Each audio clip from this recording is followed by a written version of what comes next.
Oh, just wait. I want to welcome you to the policy webinar. And first of all, the first message is please keep your microphones muted because otherwise we have these sound catastrophes all the time. You know that EIWO is a research policy program on exclusion and inequality in late working life, and that we have several EIWO webinars since the beginning of the autumn. That is the third EIWO webinar, and we will continue after the Christmas break, probably in February, with this webinar series. Today's seminar or webinar is about pluralization in homogenization and adult learning and education. And we are happy to have four presentations, impulse presentations here. First, an input from Chiara Focacci from the EIWO perspective, and then three more policy-oriented perspectives from Anne-Sophie from Steve Bainbridge and Anna Rădulescu. Anne-Sophie is from Age Platform Europe, and I just looked at the website today and was again surprised. 20 years, but I thought you have been there forever with Age Europe. At least for my career, it was mostly forever. So, I just saw this again and was happy to see it that continues so long. But I thought it's much older. And then we have Steve Bainbridge from Cedefop, the European Center for the Development of Vocational Training in Thessaloniki in Greece. And Anna Rădulescu is from the International Federation of Social Workers, which is a global body of the profession of social workers, striving for inclusive and sustainable social development. I think all these three perspectives fit well into our topic here, and I'm happy to have you on board for this event. We start with Chiara's presentation, and now it's time for you to share the screen. Okay. Thanks a lot for volunteering to present today, and I look forward to a lively discussion. And then you should switch on your microphones, of course, again. Okay, yes, you can all hear me. Yeah, okay. Yes, I'm going to share this. Yeah, okay. Perfect. So thanks again for organizing this. This is the third webinar of the series, and today we will talk about human capital investment, life trajectories, and active aging. Now, the first question is it too late to learn new skills? And I've put here two pictures that I thought were relevant for this. One is by The Economist, How to Manage an Aging Workforce. And the second one is a vignette, which is both sad and funny. So it's in the Human Resources Office, and the HR official is telling the potential employee or job candidates, maybe I shouldn't ask where you see yourself in 5 years. Now, I think two elements are worth mentioning today on this webinar, and they're both active elements. The first one is active labor market policies. Active labor market policies are designed by the government to help individuals fight against unemployment on the one hand, but also prevent other forms of occupational inactivity. And contrary to what we call passive measures, so unemployment benefits and other forms of assistance that are financial, they require the active participation of individuals and usually focus on reskilling. So they are based on human capital investments. Among them, we have job search assistance, public employment, wage subsidies, orientation services, and very importantly, training. Of course, there are mixed results from them based on both the type of active measure that is implemented and the target of the measure itself. There are lots of interesting findings from the extant literature. We know that active labor market policies contribute to increased labor force participation most of the time, and this is especially the case in countries that have an enabling welfare system. The reason is because usually people, also older workers, tend to stigmatize the participation in these active labor market policies because they could be perceived negatively by potential employers. This is also due to having lower unionization rates in enabling welfare systems. Usually a high number of unions create some sort of obstacle for implementing active measures, and this is due to the fact that the government has defined amount of money that they can spend for labor market policies, And most of the time, they give priority to passive measures rather than active labor market policies such as training and other educational measures. There is some agreement on behalf of scholars on some active measures that work less than others. For instance, public sponsor programs, they're usually considered inefficient. However, scholars agree on the fact that training programs, despite being more expensive, create better matching and also increase the quality of jobs. The second element is active aging. So the European Union Commission defines active aging as helping people stay in charge of their own lives for as long as possible as they age and contribute to the economy and society. So there is this part of contributing to the economy that is also crucial. And since 2012, we also have an active aging index, which measures the extent to which older people can realize their full potential, not just in terms of participating in social and cultural life and independent living, but also in terms of employment. And this should be, of course, taken into account by policymakers, because we know that projections for the future show that, for instance, between 2016 and 2060, the share of people over 65 is expected to grow from 19 to 29%. And in parallel, the working age population is expected to decline significantly. Now, we do have already some elements in our current societies that promote or try to promote active aging. We have preventive healthcare on the one hand, we have age-friendly environments, but of course, a lot of work needs to be done for policies to avoid not just social exclusion of the older segment of the population, but occupational exclusion as well. And here is where the mix between active labor market policies intended as based on human capital investment and the active aging comes into play. So education and training in old age, here I put another screenshot of the economy, so the new old.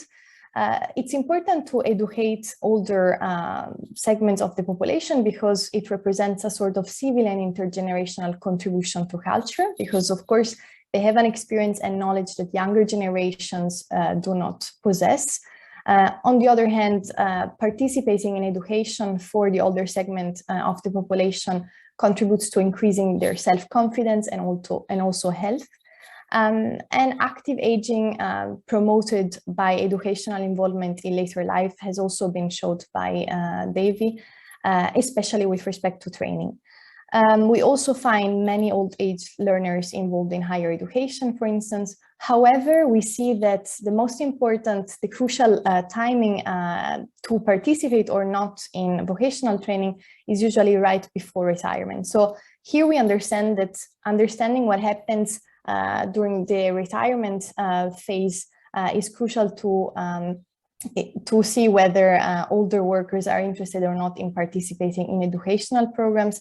And for that, we have also to distinguish between lifelong learners and people who start learning in old age. Now, what are the implications of this? First of all, learning must become a habit that is not moderated by age, and therefore it would be the case that education needs to become age neutral. Secondly, of course, larger firms have a higher training propensity, and so were we to implement training policies for the older segments, of course, assistance should then be provided to small and medium-sized firms. And third point, training silver specialists as trainers, coaches, and mentors is an essential element in such a program. And this, of course, demands proactive action on behalf not just of policymakers, but also entrepreneurs and educational institutions to guarantee this lifelong learning. On our behalf with EIWO, what we did, we studied, for instance, what happens if people are more or less attached to the labor market in the middle stages of life, whether this affects labor market attachment in later stages of life. And to do that, we used Swedish registry data for about 800,000 individuals, and we followed them up until 2018. What we found lots of interesting results, but the most important one probably is the fact that we see a sort of influence of occupational stability at mid stages of life contributing to occupational active aging. So there is definitely a sort of occupational path dependence. And now what can be inferred from this is that not experiencing abrupt periods of inactivity, on the one hand, favors smoother periods of employment in late working life, allows the individual to retire earlier due to the level of savings accumulated during her life. But most importantly, it also guarantees active decision-making in later life. Because if you have this privilege of having a stability of employment, then you have also the privilege to decide, first of all, to what extent you want to be attached to the labor market once you reach old age, and secondly, for how long. And so it's important to give everyone the opportunity to experience active professional aging. And to do that, we have to intervene before aging, not just during retirement phase, but long before. And active labor market policies certainly can help achieve this.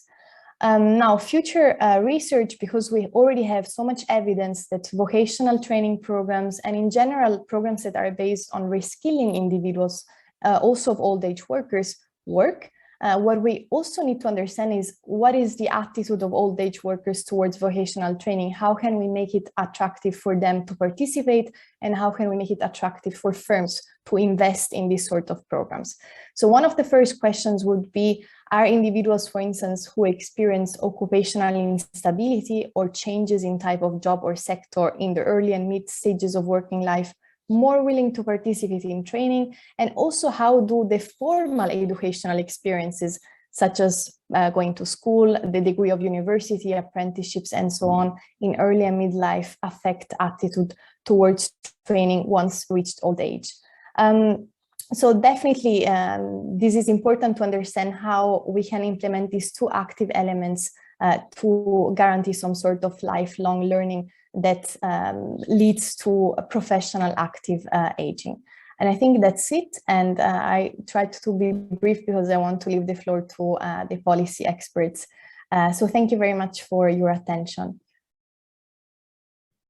Yeah, thanks a lot, Chiara. And well, I'm happy to that you ended with future research ? Again, gaps. We started with that in the beginning, and maybe we can identify even some more gaps also in the discussion around policies. And yeah, that's where we are. And Anne-Sophie, I think it's you who's next. And yeah, the screen is just yours. I don't know if you have a presentation or if you just. No, I'm just going to speak directly. Okay, perfect. No presentation. Okay. Yes. Okay. Right. Well, first of all, I want to thank you all for the invitation. It's really a pleasure to see how things are progressing and to hear Chiara, whom I really congratulate for a short but very dense presentation and raising the right questions at the end. Here for the moment, as you know, I retired myself, so I've really now a hand-on experience of what it means to be retired. But I choose really the worst moment, if one can say so, retiring in July 2020 from the position I had in age for almost 19 years. So for almost the moment age was created, I started just a year after it was launched back in 2022, and I retired in July 2020. So 18 years being Secretary General of Age and dealing every day with ageism, with the challenges of helping older workers stay at work for longer in good conditions, being valued for what they are doing and not being forced to stay at work because they cannot retire at an earlier age and do something more meaningful. For those of you who may not know Age Platform Europe, it is the largest network of senior people's organization, and our members are from all EU member states. They represent, we would say, mainly the 50-plusers, so older workers, either in employment or seeking employment or having retired early. And the rest is mainly retired people, so young pensioners, but also the very old. And the topic you're covering is actually covering half of a normal lifespan, I would say, and that was highlighted by Chiara as well, that trying to promote longer working lives, trying to promote active aging is something that you should get started much earlier than waiting for retirement.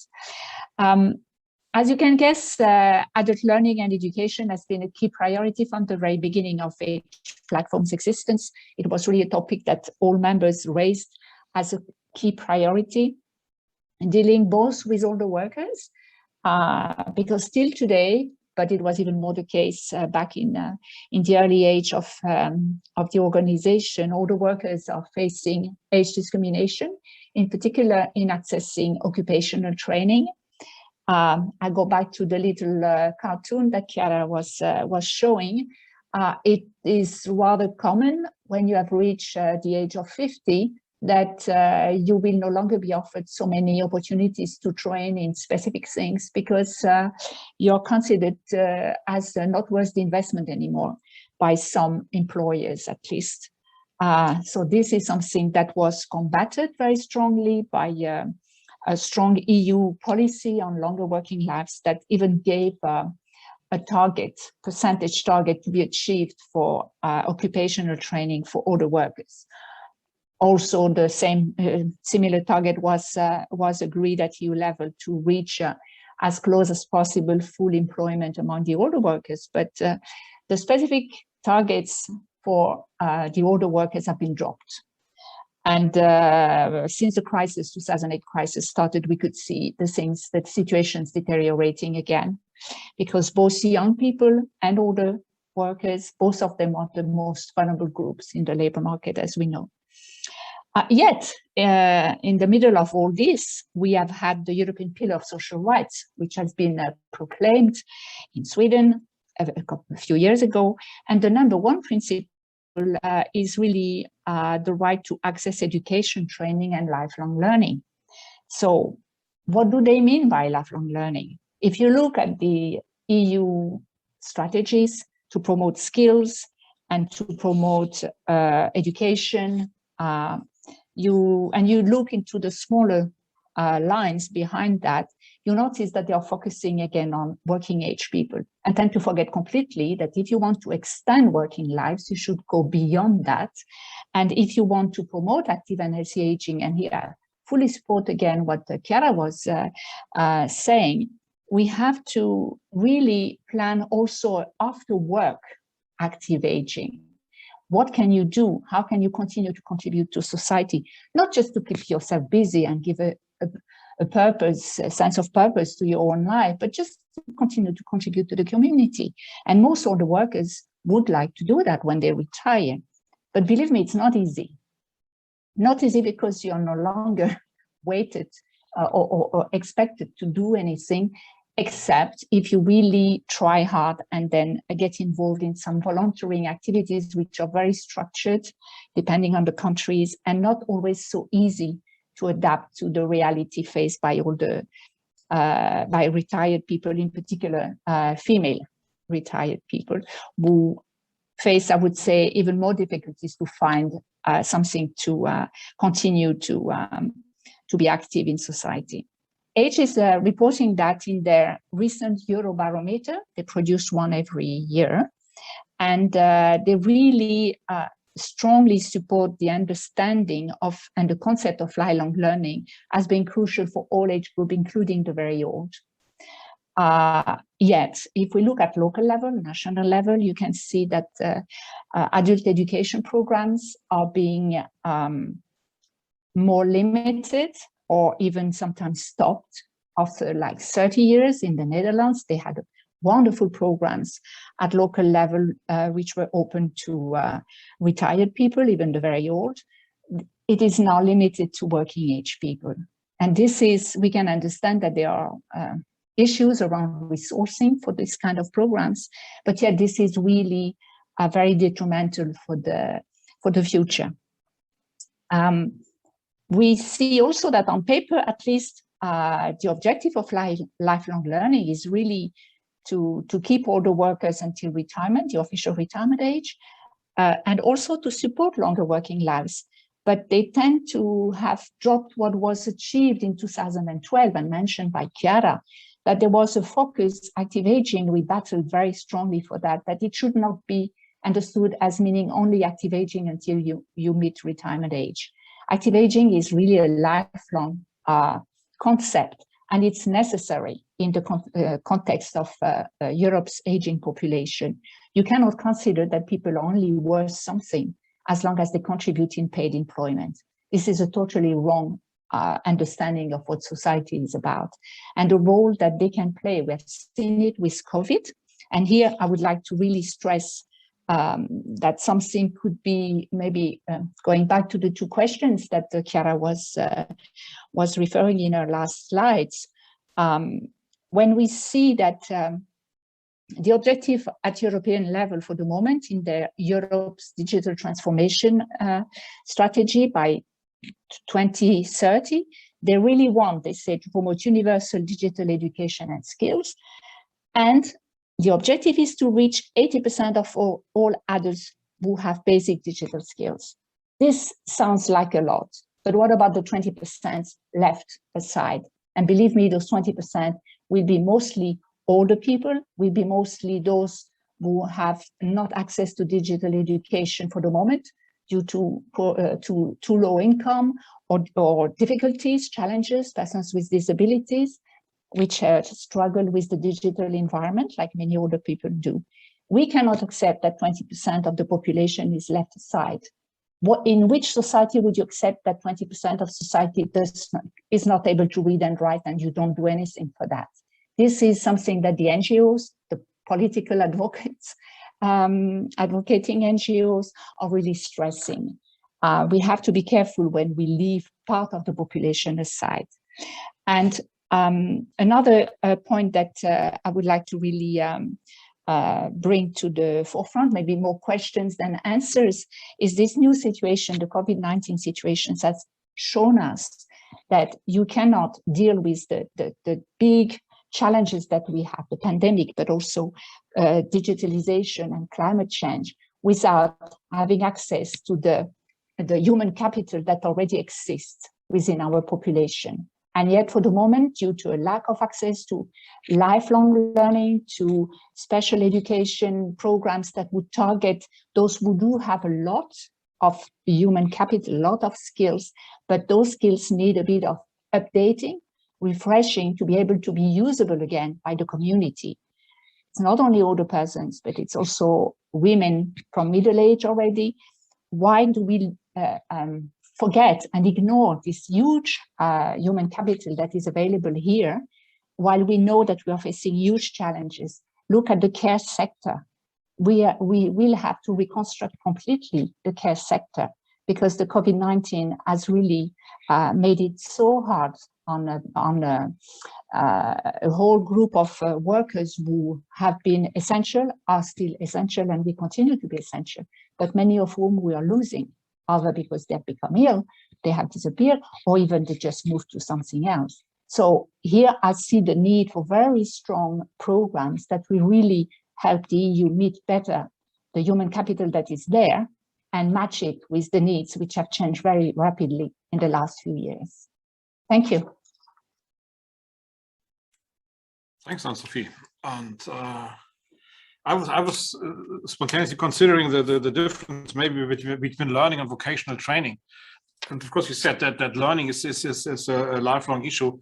I think that's highly relevant to keep this in mind, and that maybe vocational training and also the learning for occupational activities or gainful employment is just part of the whole story in this case. And we should try not to overemphasize one side in this process. Yeah. Maybe another question for later on is it a public or a private task? And we had this discussion in a comparison in a completely different context about digitalization, but maybe for later. Is there any questions directly to Anne-Sophie? Otherwise, I hand over to Steve, and I don't see your camera on, but I hope you're there. There you are. I am. And my camera, my microphone is now on, if that's okay. That's absolutely okay, and probably necessary. Well, you may decide otherwise in a few moments. Okay. We'll talk afterwards about this. But thank you very much for the invitation to speak. I mean, the presentations of Chiara and Anne-Sophie were very, very interesting, because it strikes me, and I'm just going to ramble a little bit. I mean, it strikes me that we're actually at a philosophical point in at this moment in the EU, and also in many other countries. We have had a predominance of an idea of education is a function of the labour market. This has been an idea which has gathered more and more traction over the last few decades. It has manifested itself in the ideas that, you know, we need more engineers, we need more scientists, we need more technicians, we need more people who can innovate, you know, and we need fewer people doing media studies and whatever else, wasting their time at universities. And there is actually an attempt to reduce, for me, education and learning to a function of the labour market, which I'm not sure is the correct way, especially given the way job content is changing and the sort of skills that are required in the labour market are developing. Yes, we need scientists and we need engineers. My oldest son is an engineer, and my daughter works in digital media investigation. So these sorts of skills are very, very important. But increasingly also the problems that we face in terms of work organization, in terms of relationships, and it's essentially relationships that are increasingly the tool of competition and competitiveness amongst organizations, not so much price and quality. These things are taken as granted. It's a case of the trust and the relations that are built up that really make a difference in competitive markets now. That also, to resolve these problems, we need students of social sciences and we need students of the liberal arts. And I think that there's a need to redress the balance of that. And I think this also extends to the labour market and also the people of current working age. I have a long experience of active labour market policies.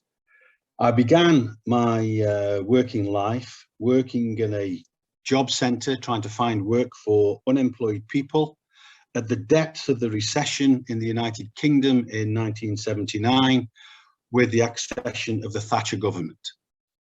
Unemployment at that time rose from 1.5 million to 3 million people, which was a huge amount. It was 12% of the working population.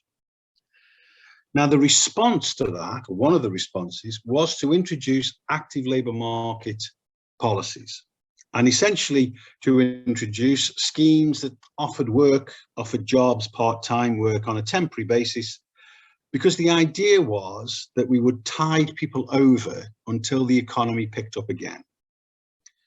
The point is, the economy that goes into a recession is never the same as the economy that comes out. And whilst employment recovered over a period of time, the function of active labour market policies essentially remained to try to give some people some form of diversion or even some form of skills to keep them busy until they can be found a job again as quickly as possible.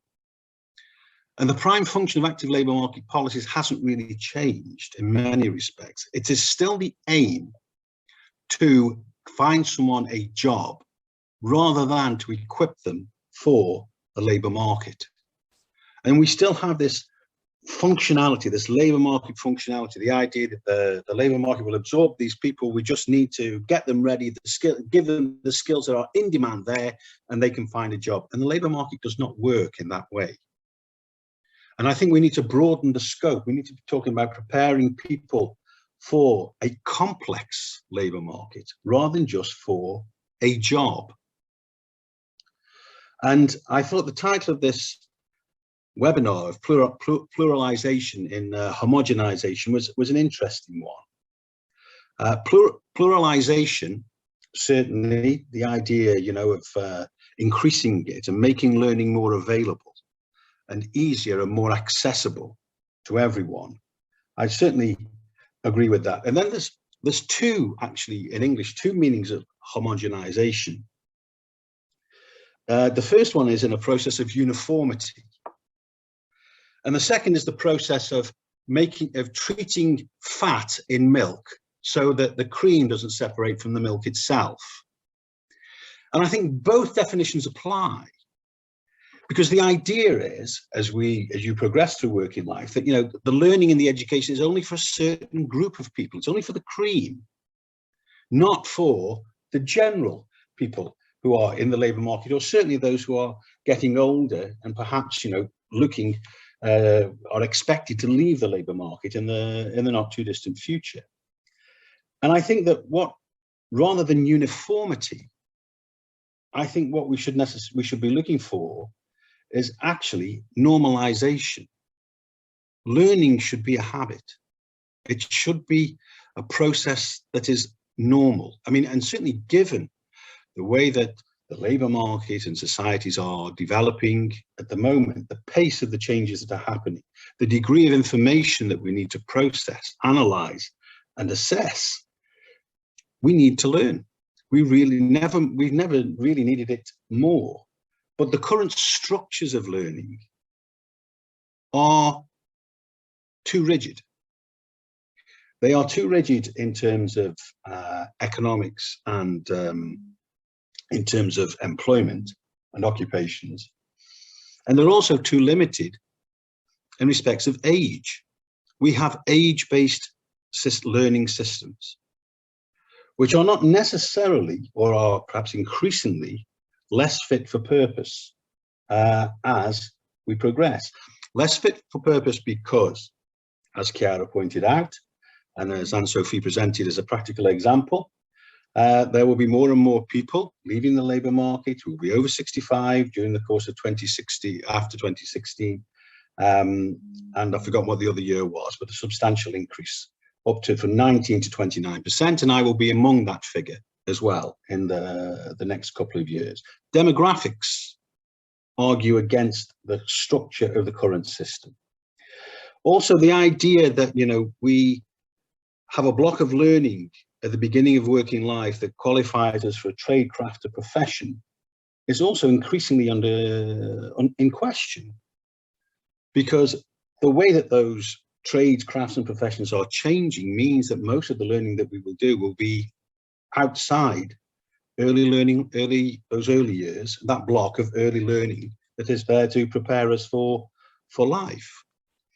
And the consequence of this, of an age-based system, whereby older people are seen as less of an investment in terms of learning, and younger people who miss the opportunity to learn at the beginning of working life then find it difficult. The scarring of that tends to be permanent. They find it difficult to get back into the labour market. The cost of this is huge in terms of human and social capital, and in terms of productive potential, both socially and also economically. And so I think what it is I'm going a long way about arguing is that we are not, if we look at the transition of people in older working life, it is a classical example of the way in which the systems of learning that we have constructed are increasingly less fit for purpose. There is a huge economic and social waste because we have reduced the idea of learning purely to a functionality of the labour market, or we give primacy to that.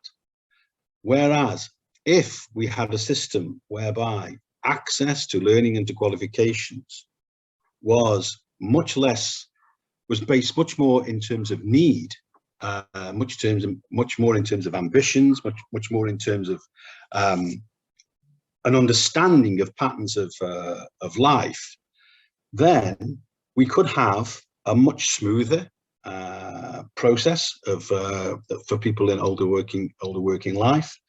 We would have people who would have an option of continuing in working life if they so wished, and we would not waste the human and social capital that we are currently in the process of doing. So I mean, this is a philosophical statement, philosophical outline, which doesn't necessarily help in terms of the context of looking at issues for research. But certainly the narrative, the economic and social narrative in which we place ourselves, find ourselves, is often a driver of the types of solutions that are looked for. And I think it is important for a research that would be carried out in this concept to demonstrate that it's actually people that should be at the center of any systems of learning, not necessarily the labour market.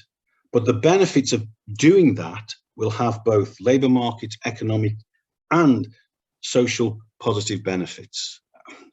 It's going to be difficult to persuade people of that, especially with the current narrative. But I do, in my long years in this, I have become increasingly convinced that this is the case, and that my time of the recessions that I have lived through, of economic booms and economic busts, and the way that things have happened, we do not have sufficient resilience in our system, and it's partly because our system is not fit for purpose. Thank you. Yeah, thanks a lot.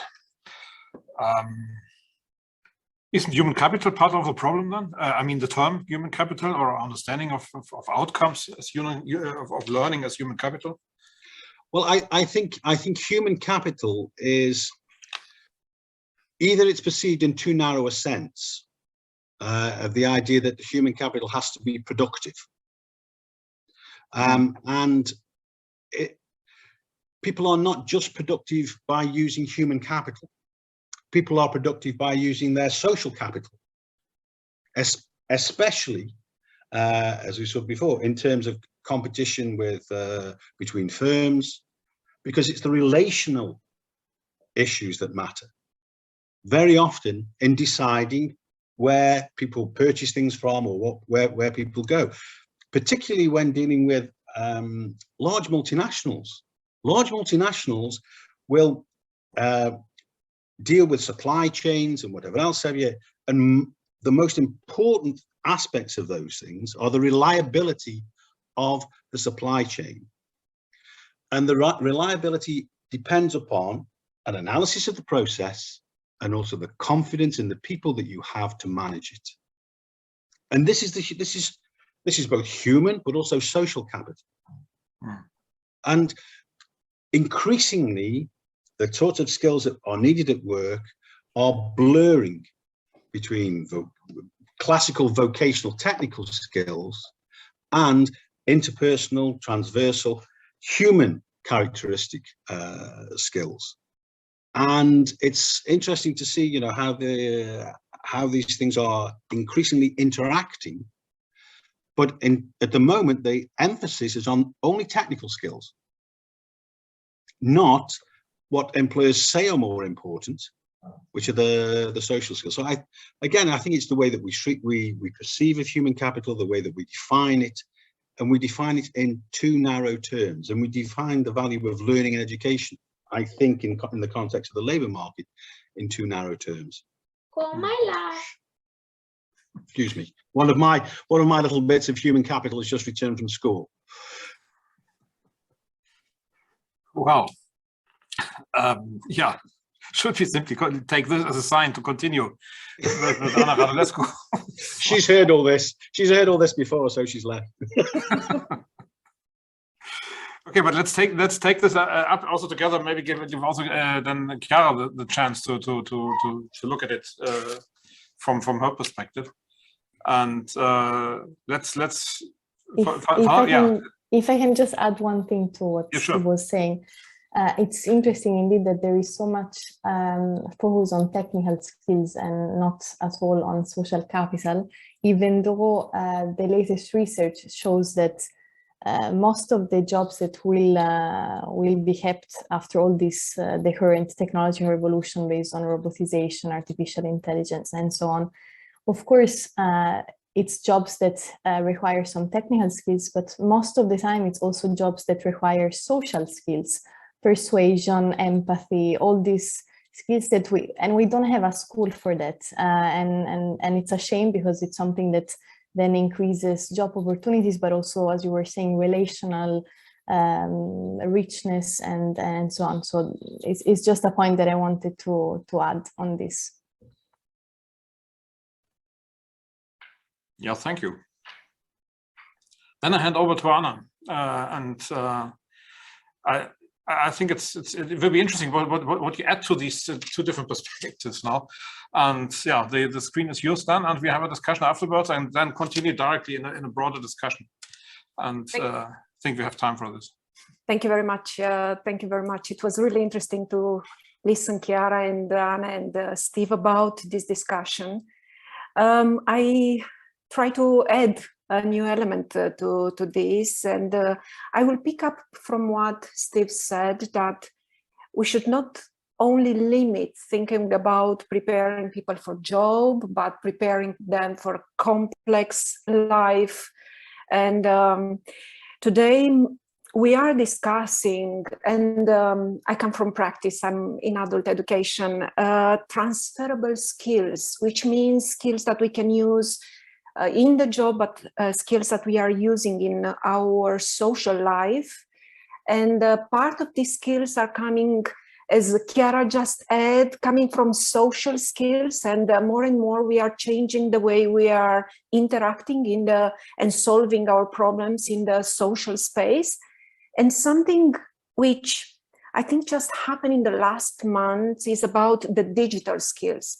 And I remember some years ago, we had a discussion that we have to prepare the young generation to use the digital skills. And more than ever, this is not only for the young generation. Young and more experienced people need today digital skills. And as Anna said, in the care system, and I'm coming from the social work perspective, we need people, old people, to learn about how to use technology today. And I was entering this meeting with a little bit of delay, because I was just in a discussion with a group in Council of Europe exactly about artificial intelligence and how do we protect people in this new world that is digital world, and how do we help people to get to the services, and how do we stay in contact, given the fact that in 2035, we expect that the whole population are growing in the total population, which means we have to consider how do we prepare for this period. And I work now in the adult education for almost 25 years, but in the last months, I observed something that happened only in 2008, 2009, when we had this financial crisis. In the last months, we changed completely our understanding of what does it mean to have life skills, what does it mean to have job skills, and who are we looking when we target our trainings or our life skills courses. And in these months, I heard people saying that we are looking to get rid of this pandemic period and go to normality again, go back to our lives. And I don't think we go back to our lives. We can't get back to our lives. We have to go forward somewhere. And this forward somewhere, it's a word that we already built in the last months, not years, in the last months happened. And now I think we have to be sure that we are bringing the practical part to this policy part. You know that in the last year, in fact, it was a big discussion. And this year we had this in the European countries, EU countries, we had this recovery and resilience plan. And if you had the curiosity, where is all the money going in the next years. Yeah, all the money are going to this area. Resilience and recovery. And if you had the curiosity to look to these plans, it's something new into all the plans that is going to change completely our life. One is about digitalization, and the second is green transition economy. So these two elements are going to change completely our world, because I will just come with a few ideas about this transition. We also have to, we are discussing a lot that we have to do preservation of skills and abilities through the lifespan, and you have to consider to update. And this time we are not discussing about this anymore. We are discussing that we have to add full packages to our life, professional as well as personal. And I will go a little bit on digital life, in digital component, and because on this digital component, also the programs that are coming from the European Commission more and more start to look to one interesting element, which is training young and old workers together. So we are not having programs targeting young generation anymore. We have program targeting life skills, and these skills are coming now to help people to understand how to use digital world, not only in the workplace, but it will be, and this is my understanding from social work field this time, it will be really an issue in a number of European countries which are going now to increase number of elderly in the total population. And I think what is very interesting is that the second part added this green transformation, this digitalization combined with green transformation and green economy. It's already, at least at the political level or policy level, but more and more in practice, because I manage also to bring it in my own team. It's about creating holistic learning for all, for young and old, and put them together that they have the possibility to benefit from each other's knowledge and skills in such an important way for both sides. Because as we look and live in a society that is changing permanently, we still want to keep values, and we still want to keep social values, and we want to bring something new. So whatever we are going to create in the coming months and a short period of time will be based on our ability and our understanding of these life skills, whatever is connected with our personal part of the life or professional part. And these are, as I said, transferable skills, such as problem-solving skills, creative, critical thinking skills, but also social, emotional skills. And I think this is so important, these social, emotional skills, as also Steve, I think, mentioned a little bit, because we are also discussing in a number of European countries about closing coal mines, and also closing industry that are affecting the environment. And the question is, what will happen to these communities? Because we are experiencing such a bad thing. And yes, there are people there that they are closing to their retirement. And what are we expecting? And what are we doing? And we find out that in these communities where we close the mines, we have now models of how young and old, or experienced, as I like to say more, experienced people and young people, they start to learn together absolutely new skills for their life and for their social life and for their job. Because, for example, there is in Poland such an interesting project of transforming coal mine in a museum. So all the community was around this idea of changing their skills, social skills, vocational skills, in order to build up a new world for them. And it's absolutely interesting how this in Netherlands also, they are this discussion about how we are responding to this transformation of community. So this is so important, part of how we are going to do it. And some of the centers, training centers, as I'm running one, we are already focusing on this part. And I would just add the second part. And Anne said already about balancing working and living condition, life.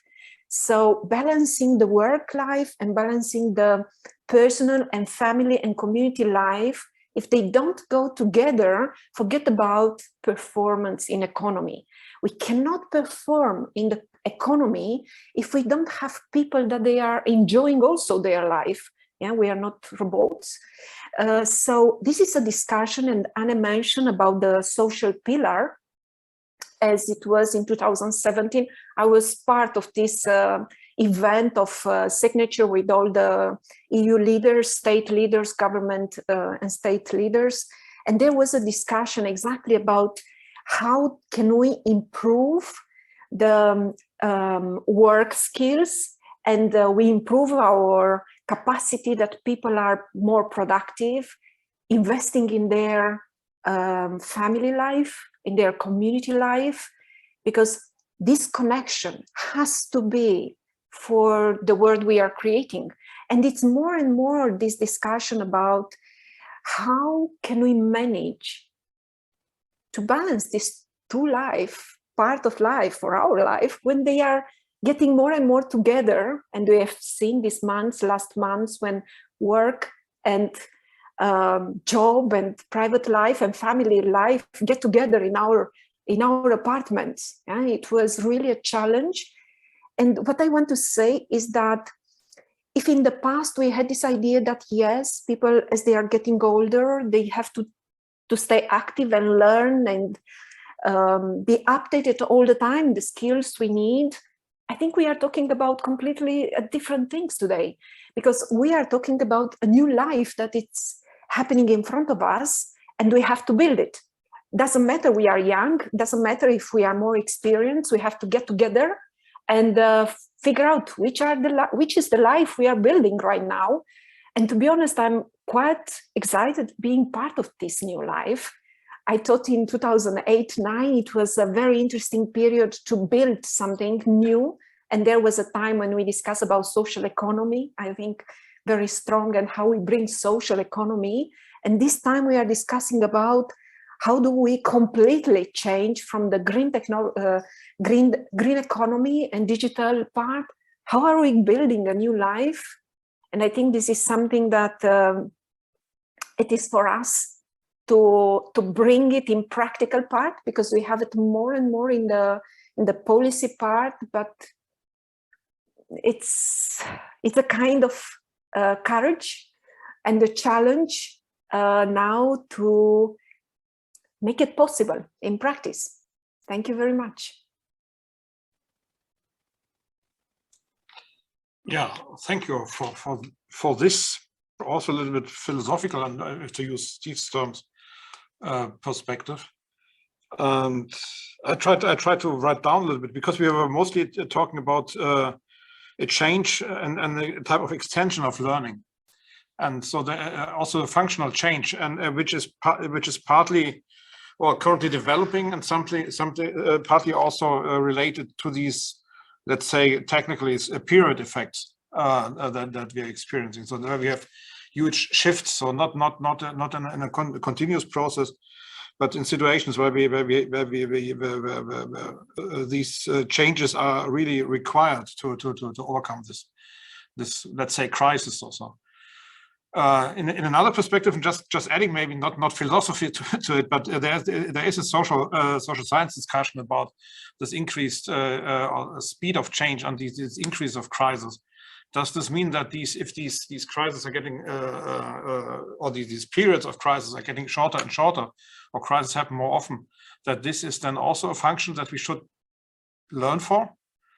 So these change as such, that we have the financial crisis and the green crisis, climate crisis, the pandemic crisis at the moment, that this is also a learning issue then for you?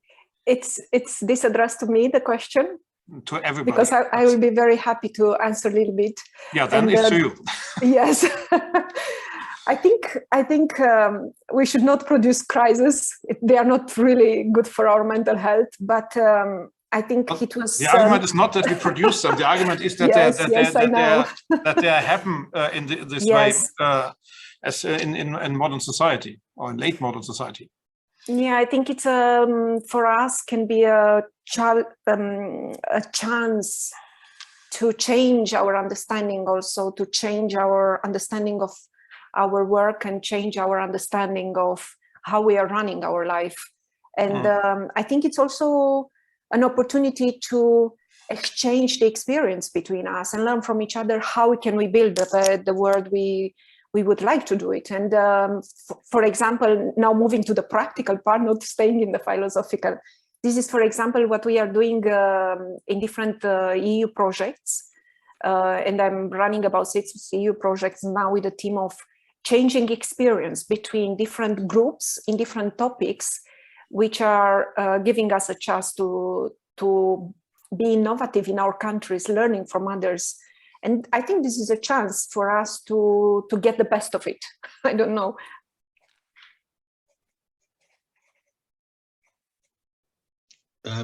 May I? And sure. Just, I mean, the issues of crises. I mean, the current age is characterized by instability. Things may calm down at some point in the future, but certainly at the moment we are in an age of considerable instability. We have a new industrial revolution. We've had industrial revolutions before. We have an information revolution. We've had information revolutions before, in the Reformation and the printing press, and how things changed there. We have a pandemic at the moment. We've had pandemics before. We have demographic changes. We've had that before, but never all of these things all at the same time. And I think this is what makes this age one characterized by so much instability.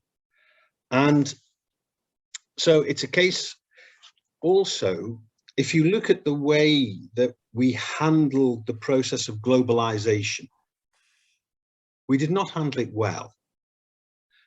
You can look at statistics of globalization and you can see in many areas it's fairly limited, that its impact has been substantial, but not necessarily on in many areas. But what people do have experience from it is that there's been a lot of delocalization, a lot of offshoring, a lot of jobs moving out of Europe, changes in the quality of life, and those impacts have had significant social and political effects. Again, I come from the UK. The impact of the social economic changes that have taken place over the last 30, 40 years in the areas that have been affected by them most, there is a correlation between that and Brexit. You can see it. You can see it. And so the point I'm trying to make about this is, we are in a time characterized by instability, and we have to learn to manage it. We will have to learn to manage it. Now, in our narrow field, I think most important field, the idea of adult learning and vocational training are important ways of managing these processes. And I think it comes back to the issue we were talking about before, it can only be managed, I feel, if we put people at the center of that. And we develop systems that make learning normal, that make access to qualifications throughout working life and beyond normal and usual. And I think in terms of the particular segment of the population, later working life and beyond, the demographics provide a real incentive for action to take place amongst this section of the population.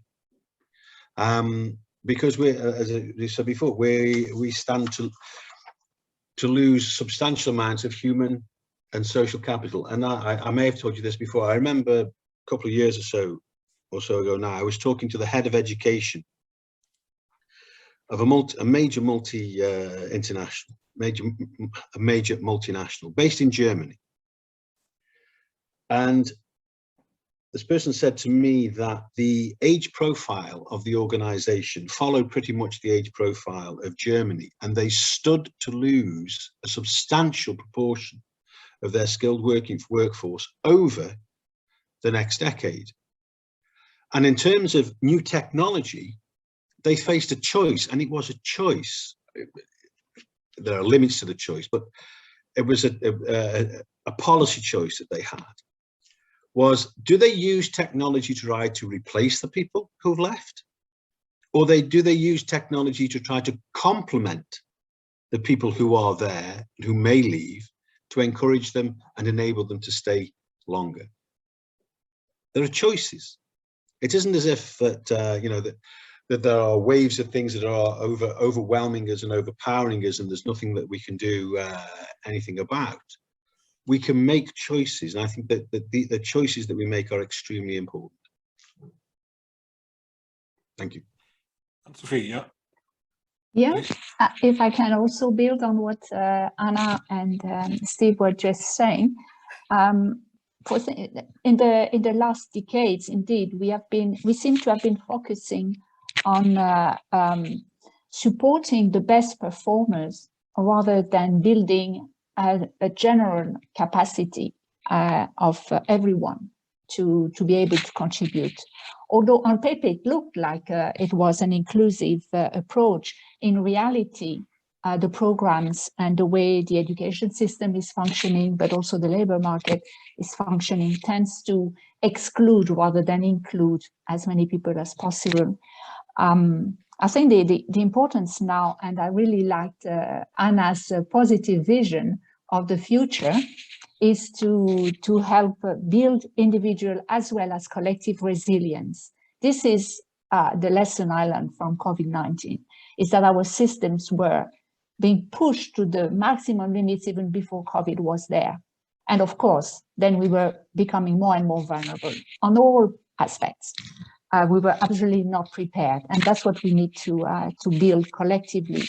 We need also a common vision of what we want for our society, because we have seen inequalities increasing so badly, with the richest becoming really astronomically rich, and poverty going up, despite the fact that the EU had a strong, very strong program and commitment back in 2010. To combat poverty and fight social exclusion. It has been going in the wrong direction. Then the 2008 crisis was blamed for the lack of progress on that. But it's the system, structurally, the system is going wrong. And I fully understand what Steve is saying. We have to review completely the way we organize ourselves collectively, but also give some positive vision for the future to all those, and it's a growing number, which is really alarming in a way, of people who feel they have been left completely aside. There is no future for them in today's world. So they want to change it in a radical way, but not the correct way. They want to exclude the others. That's not the way to solve their problem of being excluded. It's true that the way our lives are developing and will probably continue to develop in the future, you're not going to be working for 45 years, and those are the most productive years. And before that, you're trained, and after that, you're forgotten, dropped like an old sock. We will have, and it has been said before, even before the COVID crisis, that you have to have some time for work and being supported to really be able to develop as much as you wish to. But at the same time, you have to continue to train yourself, to educate yourself, either to be more performant directly in your own job. That's more something that your employer can support financially, as well as to be more to develop your own personal life and skills, which are actually benefiting your employers as well. And that's where the question is, who should involve in those indirect skills that are so much, so important for your performance at work, but also important for your performance as a citizen and as a volunteer and as a member of your own community. So there are huge changes being needed, things that will be facilitated by digitalization, but certainly digitalization should not be left to exclude a large number of the population, in particular persons with disabilities. And then the green transition is something that has to be taken on board by everyone, every single person, from a young child to the oldest person, have their role to play. I just taught one of my grandchildren recently. They were staying at home, twins, a girl and a boy. The girl told me very proudly after a shower that she looked at her watch. She took her shower in 2 minutes, and then the boy, it took time, finally got out of the bathroom, and it was, I could see he had spent 14 or 15 minutes at least in very hot water. And when I told him, do you realize how much water you have wasted? Is that what you want for your future? He told me, I'm not going to do that again. I will do like my sister. He just thought it was fun. That was it. He had not realized yet that it was really his own future that he was putting at risk.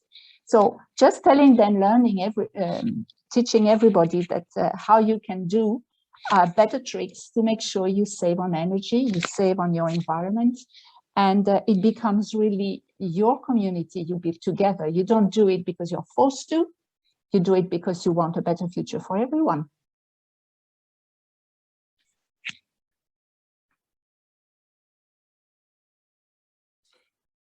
Well, yeah, but is that a common vision, and is this common vision which we should then also include in learning processes by itself endangered at the moment?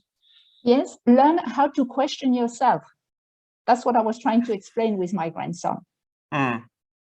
Teach people how to constantly review the way they are acting as a citizen, as a worker, as a member of the community. Is that the way we should act? Is that the way we are going all to get a better future? Because for the moment, for the last decades, we have been putting individuals at the center, but so much individualism has actually destroyed the initial objective, which was to make sure people were valued for what they are, and which is a very valid objective. It has become an approach where many people now have, it's my right, my own vision, and that's what I care for, and the others, they can get lost. I don't care. We have gone too far into that. And unfortunately, it has benefited the strongest of us, those who are wealthy, those who have had access to higher education, and the others have been left behind. So it's not the correct approach. We have to bring in a better resilience at the individual level, but also better resilience as a community. We need to rebuild those communities we used to have. And that does not mean communities which are focusing on similar profiles. The communities are people who live together in their village, in their town, in their country, in their European Union, and at the global level as well. This is a community as well. This has been lost in the last decades. And education is what has been missing. I fully agree with the analysis by Steve, saying that we have very old-fashioned type of education working on, and Anna was saying that as well, on technical skills. You know, when you want to begin medical school, for example, before that you had to be really excellent at Latin. Then it became you have to be excellent at mathematics and physics and chemistry. And now they have finally added one question to the exams you have to do to enter the first year. They have one question on what is empathy. But even the answers that the professors do not all agree on what is empathy over the patients. I would like to add something, Sophie, to what you are saying, if you allow me. I think what you said, and given the short time you went fast through this, is that we really have to pay attention to each person of the community, and all communities, because again, we are putting a very interesting targets for our community or for our world. Like, for example, how long can we use wood for heating our houses? And, we start to train people how to use high technology, but they are not able to get to this because they are too expensive. And I think it's really important to be sure that, and this is also something related to this discussion about social pillar, something that we have to have on our tables, that we should not leave anybody behind, but we are leaving people behind. And the problem is that if we don't consider in reality not leaving people behind, we will not be able to create the world. And Steve said that, and also Sophie said that we didn't manage, our system failed in the past trying to build something related to poverty. Yeah, we had a very strange targets, how to take people out of poverty. It was even a discussion about words we are using. And I'm afraid that if we will not change the way we help people to develop their skills and resources and how to get to them, and this is an important package of skills, how can you get to resources, then of course there is a problem to continue in this bad scenario, I would say. And definitely here it's a matter of learning and also investing in the right way in our communities, putting the right approach in how we help people to understand and to use resources. And if you look to Forbes, a magazine, for example, I'm watching how Forbes magazine is telling us what they are looking for, skills that they are looking in this century. They are publishing from time to time. In the past, when they published some years ago, the first time, it was like 50% social skills and 50% vocational skills. If you look to the last list of skills they consider important for a job today, the vocational skills disappear totally, because now more and more we have program when you can learn in the job how to do the vocational part of the job, but they are looking more for social skills, because this is something take times to develop, and you can't do your job if you don't have the social part of the skills, if you are not having skills to solve problems, to be innovative. Critical thinking is not something you develop from one day to another. Critical thinking is a way of being. So this is taking time from the school, take years to build it. So I think this is really interesting how we are going to design what we are going to put in our lifelong learning, in our life skills. And I think it's a matter of our decision also, because what I'm a little bit confident comparing with other years is that this time we have the NGO more active, and it's more and more the NGO who are building a community level. So that's why I'm a little bit optimistic, because if you are closer to communities, you are building better for the people in the community. And it's also, I've seen over Europe a lot of models which can inspire us more than in the past. So that's why I'm a little bit optimistic on this, but it's also a very important responsibility how we are dealing with the world we are building.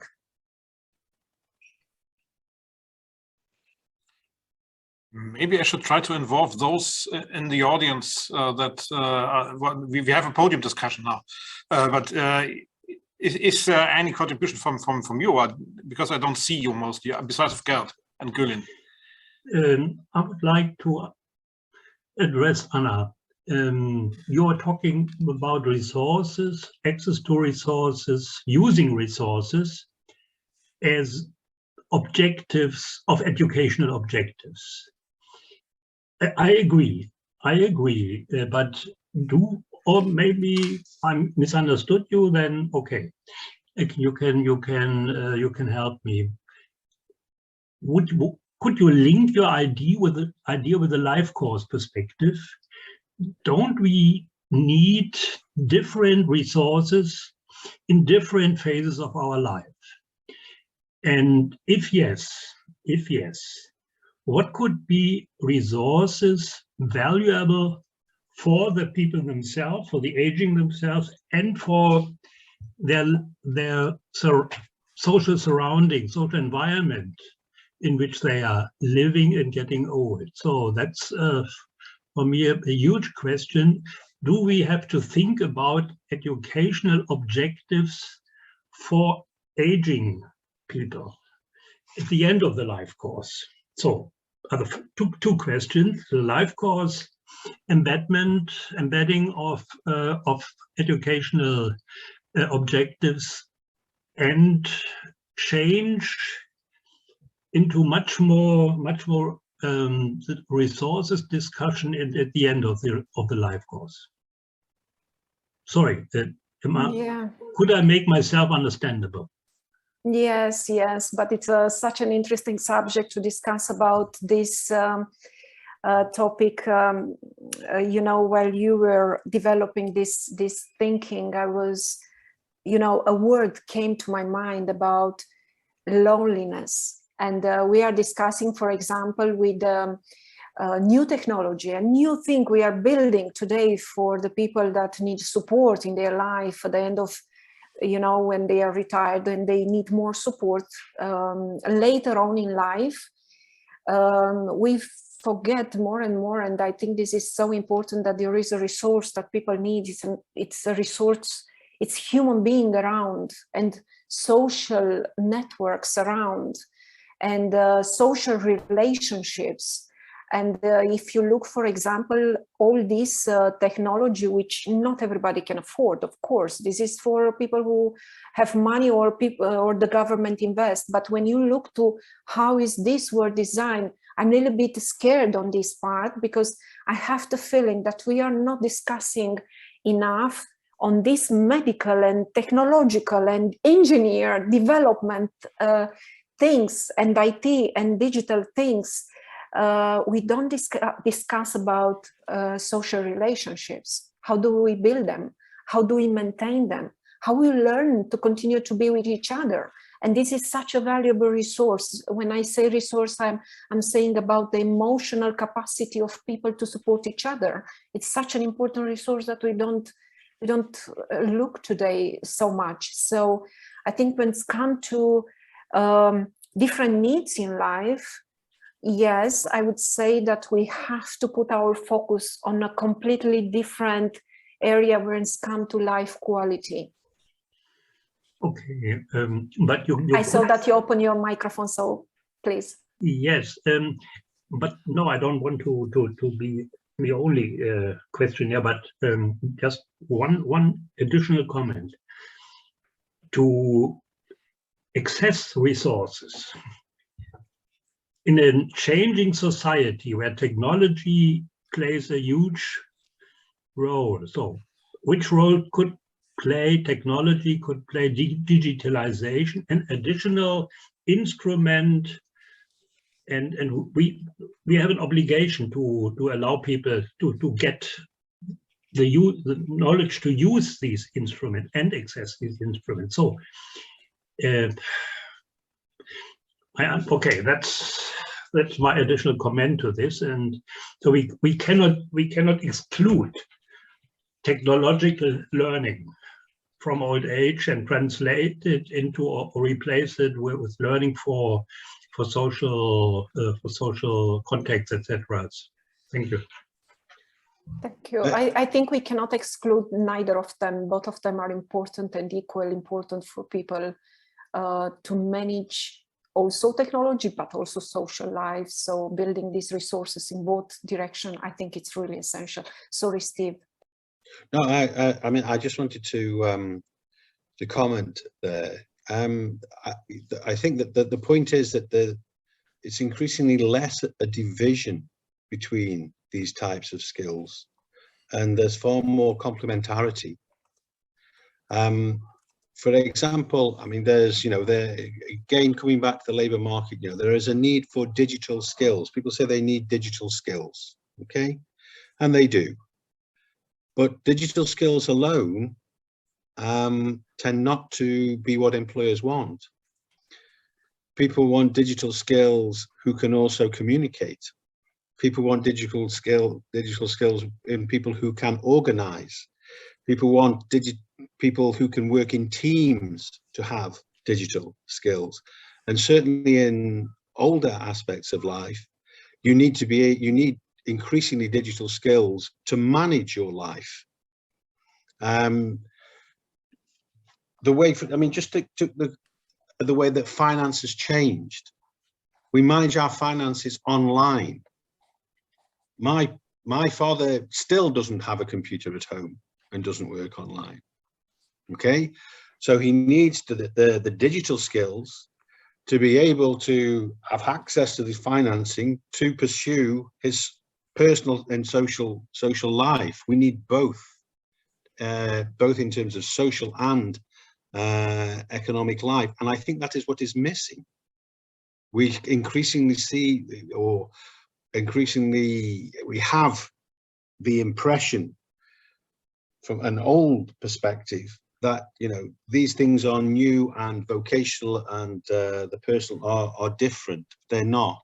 They're increasingly combined, and that's what it is that people need. It's also what employers in the labour market need. We need to be able to give people opportunity to combine them. That's what matters. And if we look, Steve, to, I don't know, 2040 from now in future, I think digital skills will not be so something that people are missing, because will be the generation, I think it will be my generation. Yeah, so I will not need digital skills, but I will need social relationships, and I will need to learn how to solve my problems probably in that society, I don't know, in the future, in 30 years.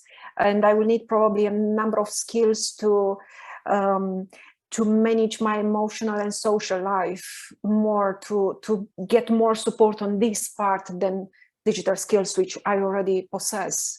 So I think, as you said, we really have to consider, and as we now discuss about this pluralization, and I think we have to be person focused when we look into the future. Are we able to be person focused? Because each of the person in the future and today, of course, need a completely different understanding. And as I'm a social worker and I'm coming from this perspective, for me, this is more important to look to each person as a different context, as a different resources, as a different needs. And I think maybe this is a part where also Chiara said about cost. I think this, I don't know in terms of money, but I think it will be in terms of personal investment, services investment, care system investment, to look to each person individually and find something that is necessary to each of them and fit to their expectation, needs. I see you, Anne, so I close my mic. No, I didn't want to cut you, Anna, at all. No, I just wanted to alert Andreas, so that because I really like very much what you're saying.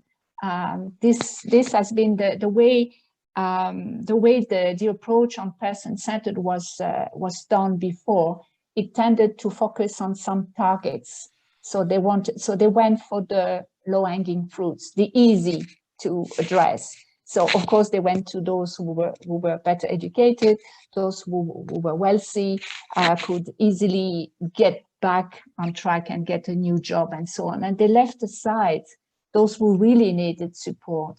So this approach is really should really look at everyone's individual needs, but the common objective should be to take a longer vision of what we are trying to achieve. For the moment, it's really, they seem to be like riding on a bicycle. If you look at the front wheel and you try to pedal the fastest, but you only look at the front wheel, you're going to end up in trouble. You won't go very far. You have to look where you want to go. And this common vision should be should be a vision that is shared by a community. That's what I mean. We have lost this common vision of where we want to go. You see that all the societies in Europe and everywhere around the world are become really polarized more and more, and they keep fighting each other for the diversity of visions. And if you get to one side, you even realize that you have 100 people around in a room, you have 100 different visions, totally different visions. The same with protest in the streets. If the journalist goes from one person to the next, they are not protesting for the same things at all. They all have their own individual, very short-term vision of what they are protesting about. So we need to, again, have a vision that there is a future for all of us, with all of us. No one should be left behind. And that this will require a lot of education measures to support individual persons, but also activities and new ways of looking at societies that will build this common vision and sharing of the idea that we have a common future to make policies, also policy makers' job also much easier. For the moment, they keep trying to put down fires that pop up everywhere, and it's very, very difficult for them to explain the added value of a measure they propose in whatever topic, because the vision is much too short. It used to be a short vision among policymakers. Now it's even individual citizens are very short, very limited. It's next day, what am I going to do? Who is going to prevent me from doing what I want to do? And that's it. It doesn't work like this. And that's a lack of education. Yeah. It's hard to disagree in this case. I just heard something that nevertheless alarmed me a little bit, and that was said by Anna, because she said we know all about digitalization or so. In the late 70s, my mother told me, why do you want to be a scientist? Everything is invented. So I think if you look in 10, 15 years, and we have Internet 8.0 or so, then your digital skills are not much worth, or not so much worth as my digital skills in 2005. So I think it's just that I think we need to find a new balance for this. And it's, of course, I fully agree that there is, of course, a higher degree of digitalization, and the generational change will do a lot of things, but it will also outdate the skills that we think at the moment, or these technical skills that we assume to be as up-to-date skills at the moment. So I think I think the trick is probably to follow this inclusiveness, and I agree with the idea not to do progress for elites or something like this, but without losing track that there is a need for permanent updates also on other fields. I know I overemphasized this a little bit, but that was just the expression of the alarm that started here on this slide somewhere. Anne-Sophie, yes. Can I just add on this issue of digitalization, because that's something I'm working a lot on in financial services, for example, in access to cash. For example, we just issued with the European Central Bank a report on the challenges and the need to keep cash as a fallback option to digital retail payment means. And here, it's very easy to understand why in financial services we need this fallback option kept, which is the real cash that you can exchange and pay your purchases in case the system breaks down. And it does break quite regularly. And the more we depend on digitalized services, the more vulnerable we are becoming. So it applies to all sectors. We have to find ways to become more resilient as digital infrastructure per se, but also to become more resilient by building and keeping alive and strong fallback options for the different type of services. Look at our hospitals. We have had hackers coming and taking control of hospitals in different countries, putting really the system under terrible difficulties. This should not be able to happen. This is the resilience I'm talking about. We have to plan for fallback options. And everyone should be trained, and the system, the infrastructure should be there and running in parallel, so that we have this facility to adapt very quickly to be able to use one or the other option. Digitalization is a wonderful thing, but it can really put the whole world at a stop very easily. So more work to do on education on that. Learning to children how to peel a potato. Potatoes do not always come peeled and ready to be used. How to cook your own meal. That's why my children learn to eat potatoes that are not peeled. We are close to final statements, but I want to hand over the real final statement to Chiara. Who gave the first input, and I asked her in the background, can you give something at the last input? And she said yes. Yeah, I was just listening to all this interesting input from Anna, Steve, and Anne-Sophie. Just 3 comments that I have now. The first one is that I think everything comes then down to the impact of technological revolutions. And we have, building on economic historian Carlotta Perez, if we look at all the technological revolutions that humans have experienced since the first one in the 18th century, there's always a period of turbulence when the new technologies come in and they're only beneficial to the elites. And with the new technologies coming in, there is also a new economic paradigm coming in. So firms have to adapt to new ways of producing. Then you have workers that have to understand how to organize work in a different way. And then what happens is that the government decides to intervene, and it intervenes trying to bring the benefits that come from this technological revolution to everyone, not just the elites. And I think we are currently in this turbulence moment because the new technological revolution has brought digitalization, artificial intelligence, robotization, and all of this. And it's true that we feel now with the pandemic that we've been all exposed to it because we're working on Zoom. We're usually opening our computer every day.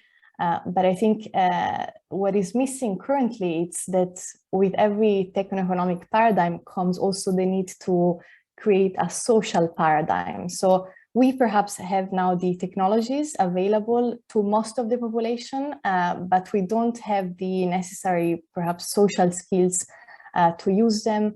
And of course, as I can't remember who were saying this, but yeah, there is this very big significant percentage of people who are not, who don't have access to the technology or who have access to it, but don't know how to integrate it in their daily life. And so that's, I think, one major problem now is that all of these technologies, including digitalization, have to take into account the social aspect of it, because every time there is a technological revolution, there is also a huge change in lifestyle. And I think the pandemic has accelerated this change in lifestyle brought by digitalization. That's the first point. The second point, which is perhaps a little bit more hopeful, is that during the pandemic, I think we've learned that we do not only live to work. So we started to understand also that, there is something else apart from working. We stayed at home and learned new skills. I don't know, I've never made a bread by myself, so I learned this. And so I think everyone was forced to be also more introspective and look at inside and try to understand what is your passions, what makes you happy. So we also, I think, we are not taking anymore the paradigm of living to work. So I think that younger generations and the future older generations will be a little bit more difficult to convince that also education should just be to work. That's the second point. And the third point is about what Anne-Sophie was talking about when she mentioned the grandchildren. I think what is missing from the current educational system is a focus on civic education. This is not at all present in Italy, for instance. It's, however, present in Scandinavia. And you can see that it's also a more inclusive society in all aspects. And if you look at the work of many economic historians, they show that countries that have implemented civic education a long time ago have developed the sense of not just social capital, but precisely civic capital. And this then, of course, has economic, social benefits for everyone. So I think not just digitalization is important, but also civic education. And I think that's it. These are the 3 points that I had in mind. But thank you all to these experts, because it's always, when we live in academia, it's all very abstract and we live in a sort of bubble. And I think being exposed to the information that you give us is very insightful and enriching for us to understand what's the real problem, rather than making up future research questions. So thank you very much. Yeah, thank you also from my side. And I thought that was nearly final words. If there's nothing to add from your side, or if you have something to add from your side, you're welcome to do it now. Because people leaving also in the background successively. And just to congratulate you for this wonderful session. It's been really a pleasure. Yeah, it was a pleasure to have you here, and I'm really grateful that you accept the invitations. And we will have an evaluation of these 3 meetings that we had in autumn, and take this as a basis for a continuation from February on. I think for me that was also very inspiring to have these discussions, and I definitely benefited a lot from them, and I hope you did as well. I'm not sure, but at least I did, and I want to continue with that. So I hope you join us then next year as well.